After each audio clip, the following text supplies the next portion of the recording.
Hi guys, how are you doing? It's been a minute. I wanted to check in on you guys. I wanted to say hello, and it's a beautiful day here in Tennessee. On Sunday, had to run up to Ohio. There's something on my screen. Um, so I did the 10-hour trip up to Ohio. Did my thing on Sunday night and see my kid. No, actually I didn't. I'm sorry, I take that back. I was so exhausted. I went to a hotel, went to sleep.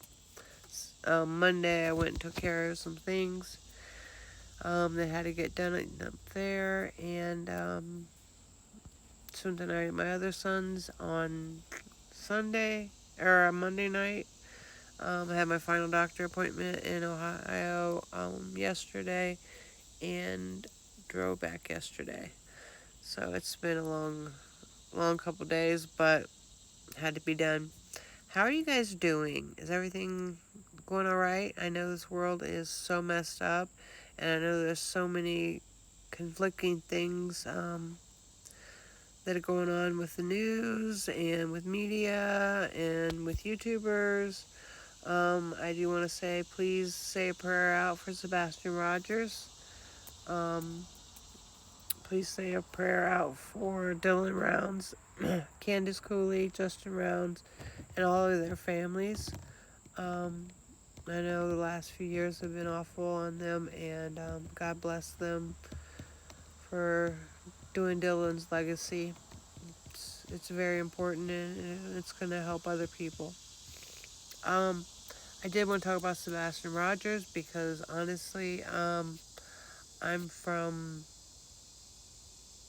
I now live 2 hours from where he disappeared, so I have a view from. Anybody see my last video will know that I talked a little bit about it, but I have a different view because I started watching all of Sebastian disappeared when I was living in Ohio, and now that I live in Tennessee, pretty much in the same kind of area that, well, he lives in, and I've seen the roads and I've seen all the places. I mean, this is my front yard.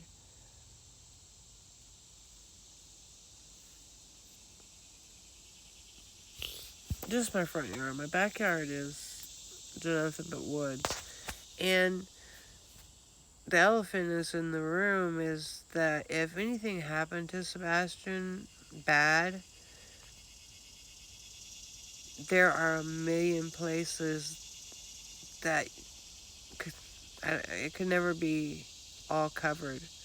I mean, you can go down 40 and there's this, I drove it the last week, kind of, the last 3 days I've drove twice it, so I've been looking around, and I've been looking a lot around lately, and no wonder there's so many missing people in Tennessee because there is so much forested, wooded areas, roads that you would never even know there. My driveway, you wouldn't even know that there was a house back here if you just drove by it. Um, Same thing goes with Summer Wells. And her family lived, from what I can see, she's got more acreage or what, but still, it's the same type of area, and you know, and people are going down the highway aren't going to notice birds, you'd say, or let's say you were a excavator driver or a dump truck driver or a man with a shovel or a man with a crane or anything. You could dig a pretty good hole and you wouldn't have that kind of activity. And I'm not laughing about it. I'm just, the whole situation doesn't make any sense. My kids are grown with kids of their own, and I'd be yelling at the top of my lungs to spread the word. I wouldn't push people away unless, of course, they were here for nefarious reasons. But this is my thought on it. I pray that he's not. But honestly, unless a hunter, a hiker, you know. Ain't nobody in that family that's dumb. So, you know, and Seth's still out there searching, so I don't believe he's knows where he's at. Why would he?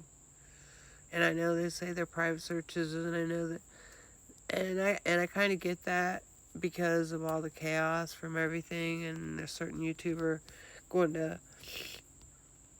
um, court over stuff, so I understand that stuff. And for whatever reasons, this is for educational purposes. I don't know anything. This is my ideas, my theories, what goes through my head, and do your own research. Don't take anything I say for fact. But there's a lot of room in Tennessee. That's all I want to say. Let's pray for Sebastian. Let's pray for all the missing people.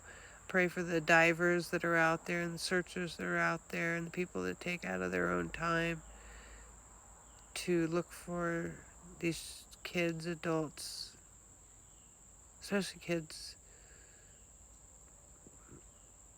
Adults can leave for a million reasons, but no 15-year-olds leaving without. I have a stepson who has autism. He has a Nintendo Switch, and he will try to sneak that thing with him if we tell him not to bring it with him. Sebastian didn't leave without a Switch. But allegedly is my opinion only. You guys have a great day.